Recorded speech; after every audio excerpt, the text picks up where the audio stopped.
Carefully, so as not to tip the delicate bark canoe, Barnaby hopped aboard.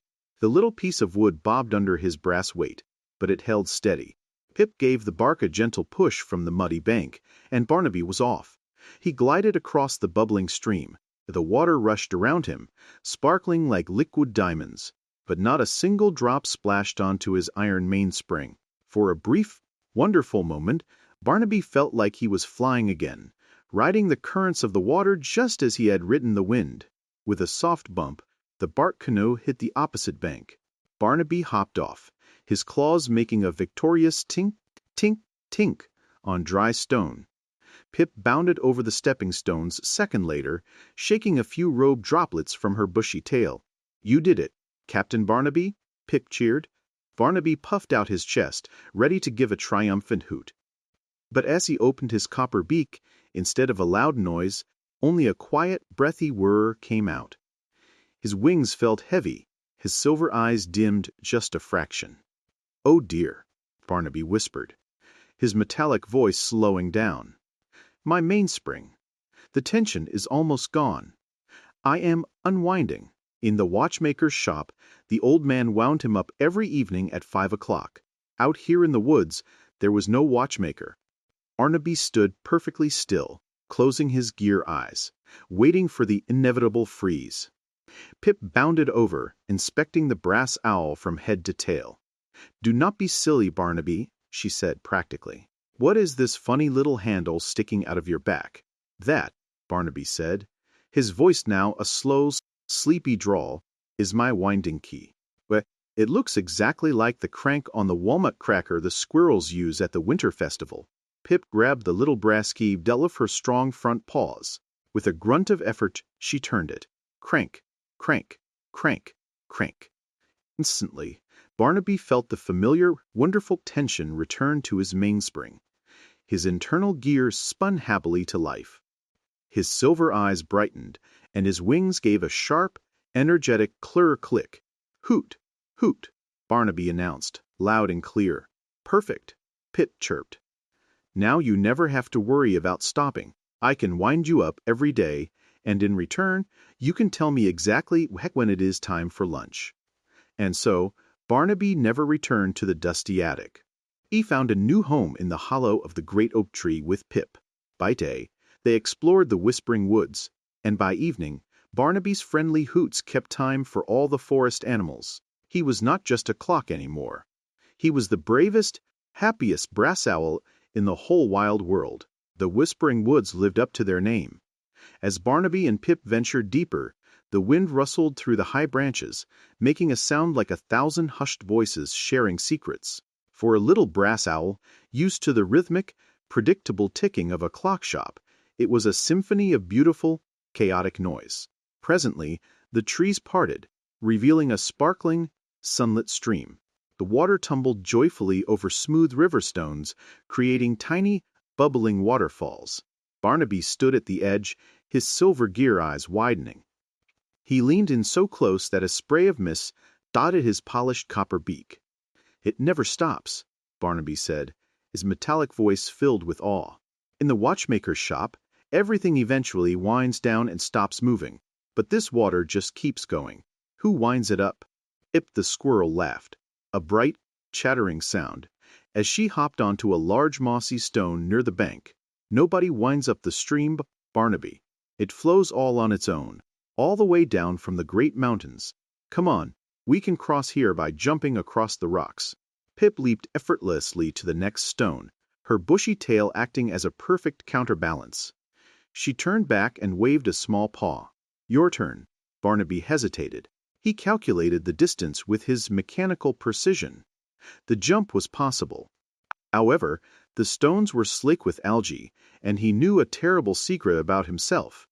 Brass and copper were fine, but his delicate inner mainspring was made of iron. If he fell into the water, he would rust, and a rusted clockwork owl could neither walk or fly.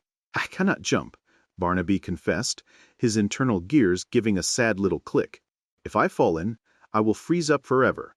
Pip tapped her chin, looking at the water, and then at her heavy, shiny friend. "Well, we cannot have that," she decided. She scampered back to the muddy bank and began digging furiously near the roots of an old willow tree. A moment later, she pulled out a thick, curved piece of fallen tree bark. It was shaped just like a tiny canoe. "If a clockwork owl can fly on a leaf," Pip declared, pushing the bark into the shallow water, "then a clockwork owl can certainly sail on a piece of bark. All aboard. Captain Barnaby?" Barnaby awoke to the golden light of dawn, tickling his copper beak. He was still nestled in the soft hay at the edge of Oakhaven. For a moment, his internal gears spun in confusion. There was no dusty workbench, no ticking grandfather clocks, and certainly no ginger cat. He was outside. He gave his wings a tentative flutter. Click, klr. They still worked perfectly, though the oak leaf that had helped him fly the night before was now crumpled on the ground. He could not fly without it, but he could certainly walk. His little brass claws made a satisfying tink-tink-tink sound as he hopped out of the hay and onto the soft dirt path leading into the whispering woods. The woods were alive with sounds Barnaby had never heard. Leaves rustled, a distant stream babbled, and high above, a family of bluebirds sang a cheerful morning song. Barnaby wanted to join in. He puffed out his little brass chest and opened his beak. "Hoop," he announced. Suddenly, a small, furry head popped out from behind a large mushroom. It was a squirrel with bright, inquisitive eyes and a very bushy tail. "Well, that is a funny sort of bird song," the squirrel chattered, twitching her nose. "You do not look like any owl I have ever seen. You are terribly shiny.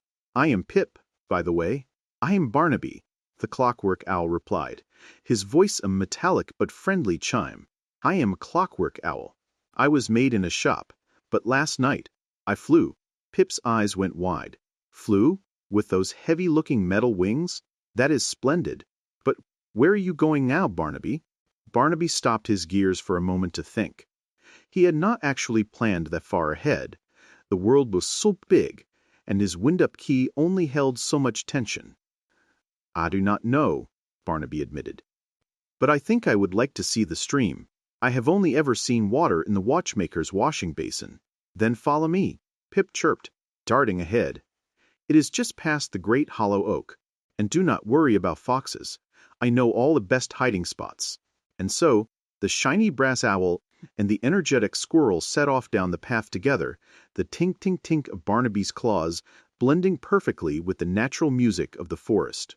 High above the cobbled streets of Oakhaven, tucked away in the dusty attic of an old watchmaker's shop, sat a small brass owl. His name was Barnaby. Unlike the other clocks that simply ticked and talked, Barnaby was special.